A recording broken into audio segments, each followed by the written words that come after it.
Agawat sa kaka-cellphone ng inyong mga anak? Titigang maigi ang nangyari sa batang ito na habang abala sa paglalaro ng mobile game sa kanyang cellphone, bigla na lang tumirik ang mga mata.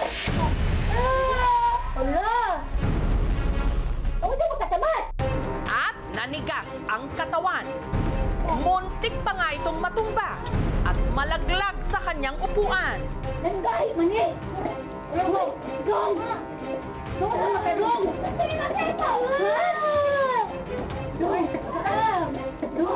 Ilang saglit pa ang bata, tuluyan ng nangisay.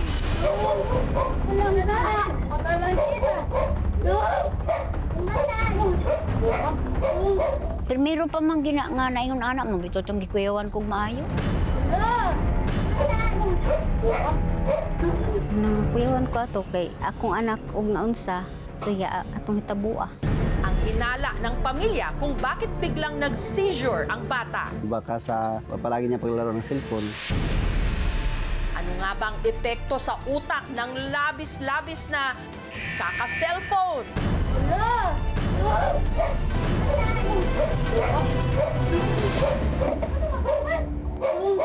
Ang insidente nangyari kamakailan sa Danao, sa Cebu. Nung mga oras na yon, mahigit 3 oras na raw na walang tigil na naglalaro ng mobile games ang 11 anyos na anak ni Jayloni na si Jeniel. Agmatan ako sa alas 5 sa buntag. Wa na akong cellphone kay gikuha na ni Tamas kay nagduwa na siya sugod diha sa pikas. Gikan mi ana sa simbahan. Pagkaman ako dito ili sa amo ning ari ko diri sa bahay sa kong anak. Ning kuanan ko na siya nga nag cellphone.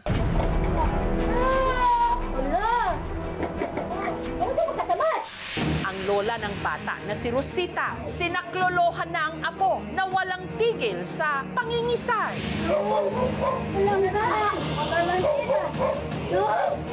Nagsisigawan ang aking ina na nahibunggay kong sikinsang gitabang atong higayuna. Nahibung naman ko nga pagkuan ako sa bata nga bisulira pag may mata. Nilagong kayo ang iyang bilas ng iyang naong. Ang kanang iyang kamot ang gahi ug maayo. Bisag unsaon ako og kuan nga maulian ang iyang kamot, gahi lang gid gihapon kaayo.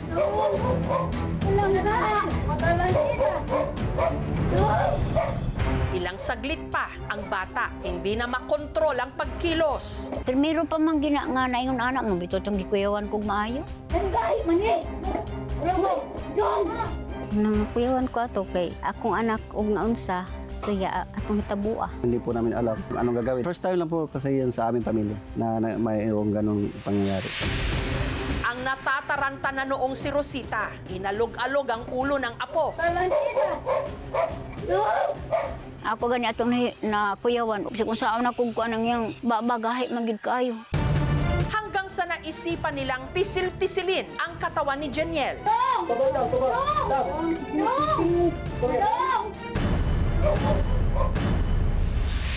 Makalipas ang ilang minuto,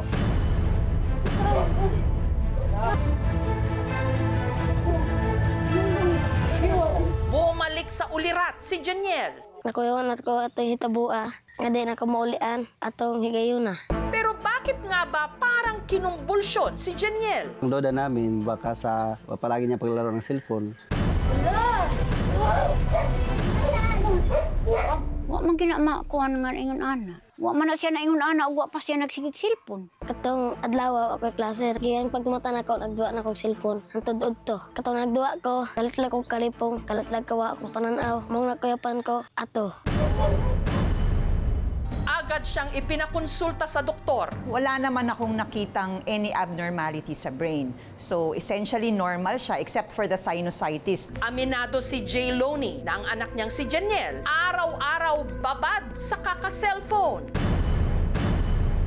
Kapag walang klase, mula umaga hanggang sa hapon, hinto lang po siya kapag kumakain. Kanang manlaba ko, di siya na kumabantayan nga. Akong cellphone, kuha na niya kay sa isang araw, 6 na oras siyang mag-cellphone. Anang ikaw maniyag duwa, wala din sa ako masakit o akong mata. Pinagsasabihan naman daw ni Jayloni ang anak, pero ako na lang masigpatan nga. Wala na, nakuha na sagsi ka nang nasuko na sa napili na sagsi sa duwa. Ilang araw matapos ang insidente, Magkakapasok naman siya palagi sa school. Masigla naman. Nakipaglaro na ulit sa kanyang mga kaklase. ngunit nag-aalala pa rin si J. Lonnie. Lalo't dahil sa kakulangan nila ng pera, hindi pa rin daw nila nagagawa ang payo ng doktor na ipa-MRI si Jeniel para malaman kung bakit kinumbulsyon ito. Gusto unta mini Tamas nga ma-MRI lang siya kung sa itong iyong hitabo. Aron mahibawaan na mo iyang sakit. Kaya sinagot na ng aming programa ang pagpapa-MRI kay Jeniel. Hindi lamang dahil sa nagga-gadget, talagang magkaka-seizure ka. Other triggers, syempre, sinasabi ko nga, hindi lahat yan sa utak. Pag hindi siya kumakain, kunwari, nakulang siya sa sugar or nakulang sa sodium, pwede ring mag-seizure yung mga tao. Kulang sa tulog, stress, kulang sa pahinga, or baka mayroong ibang dahilan, kunwari nabagok, may tumor ba, may ibang abnormal na ugat sa utak, pwede rin lahat ito mag-seizure.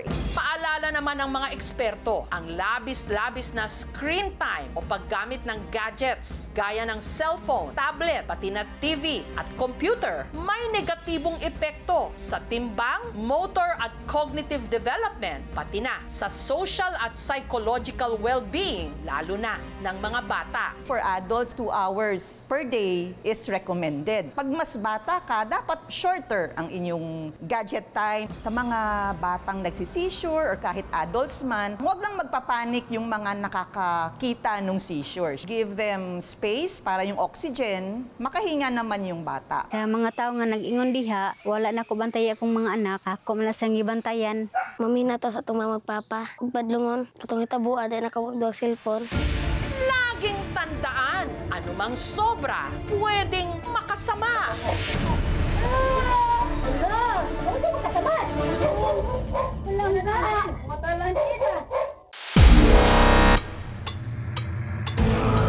Hindi magkamayaw ang mag-asawa sa video nung nadiskubre nila na ang mga binti ng 3 taong gulang nilang anak halos mangitim na.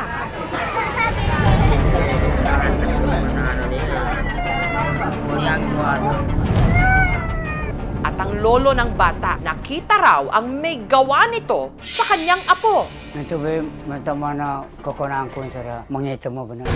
Hindi raw tao, hindi rin hayop, kundi aswang na kung tawagin sa kanilang lugar, maning. Ang pamilya nakatira sa isang liblib na sitio sa Kabuntalan, Maguindanao del Norte sa Mindanao. Para lang marating ito, kinakailangan pang sumakay ng bangka sa loob ng halos 1 oras. Balot ng takot ngayon ang lugar sa balitang maning o aswang daw na pumatay sa bata. Naniniwala po kami dito kaya natatakot yung mga tao. Totoo yung sinasabi namin din. Sa bahay na ito sa Sitio Kalilangan nakatira sina Sandy at Norhaina. Nagising daw sila sa iyak ng kanilang anak na si Nas. Ano bang nangyari? Sabi niya sa akin, mag-iyak ko. Tapos pinaihi ko siya.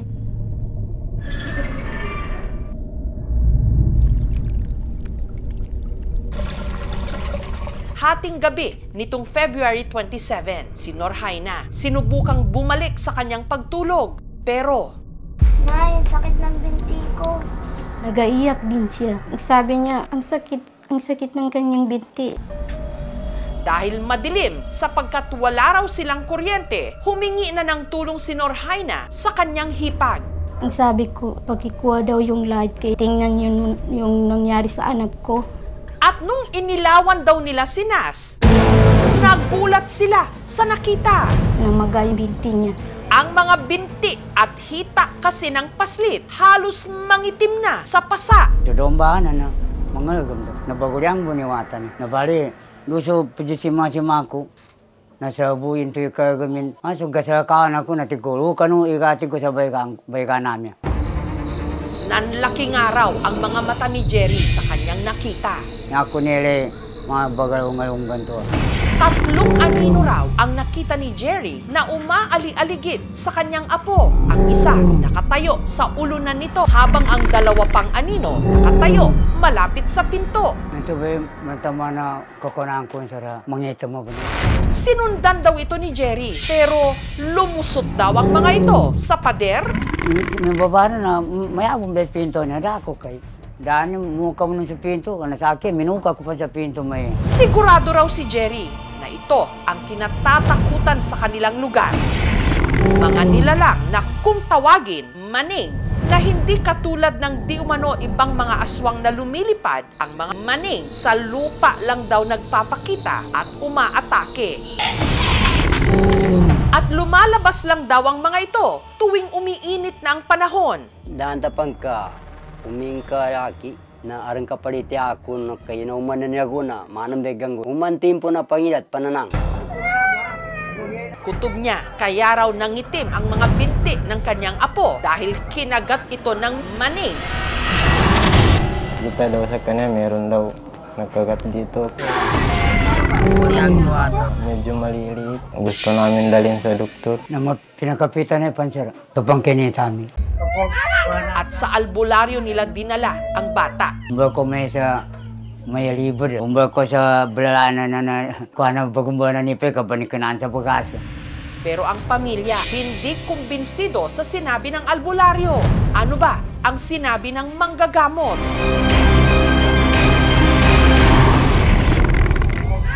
Ngunit dahil hindi pa raw humuhupa ang pangingitim ng binti ng bata. Gusto namin dalhin sa doktor. Pero bago pa man daw sila makaalis, Agad na siya namatay, hindi na siya nakaabot.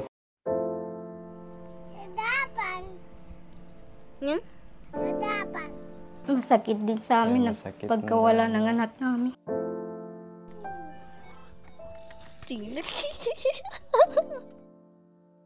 Tuwing naaalala namin, para kami hindi pa nagka-recover na maalaala pa, lalo pa nang marinig ko yung pangalan niya. pero may ilan duda na maning ang may gawa nito sa bata. Sa akin, sara, dama panudog kami ito kayina sa akin. Tumay kwinta na, manggulya sa kanya na paduga ko. Alinsunod sa kanilang relihiyong Islam, si Nas inilibing agad. Pero habang inihahanda raw ang mga labi nito, Kita daw sa kanya, meron daw nagkagat dito. May nagkagat din daw sa kanya. Hindi na namin masyadong makita, hindi namin kayang tignan yung bata. pero kagat nga ba ito ng maning? Takot na takot pa rin ang pamilya ng bata. Nung nangyari yan, dito kami natutulog, naglipat kami. Samantala, sa pahintulot ng pamilya, ikinonsulta ng aming team sa isang doktor ang sinapit ni Nas. At ayon dito, posible raw na kaya namaga ang mga binti ng bata ay dahil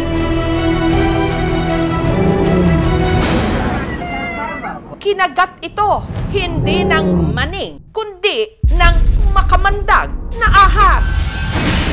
Na siya rin palang kutob ng albularyo na nauna nang tumingin sa bata. Bagay na posible raw dahil masukal ang kanilang lugar. Wala bang nakakakit dito na ahas or ibang hayop? Dito Wala sa po. higaan?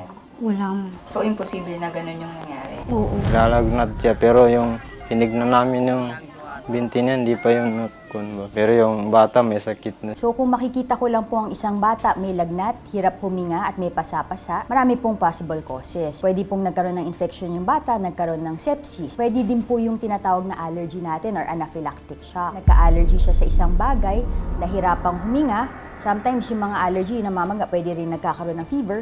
Yung isa pa po is yung trauma na nag-cause ng pasa-pasa po sa bata. Parang binugbog po. Dapat imbestigahan ng mga kaanak niyan.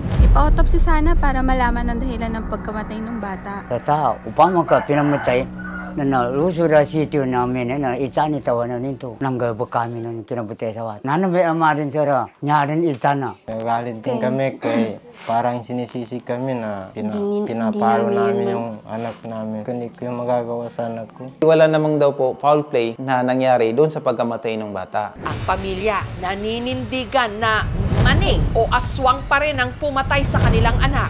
Kaya yung tatay ko, hindi man yung magsinungaling sa nakita niya. Lalo na kung apo pa niya namatayan. Ngunit ang higit na nakakatakot kung paanong sa ganitong mga paniniwala, nalilihis ang mas importanteng issue na kung kagat o kamandag ng ahas nga ang may gawa ng mga pasang ito, paano sila makakaligtas kung nasa liblib silang puok kung saan oras ang kalaban at hindi aswang para mabuhay? Thank you for watching, mga kapuso. Kung nagustuhan niyo po ang videong ito, subscribe na sa GMA Public Affairs YouTube channel.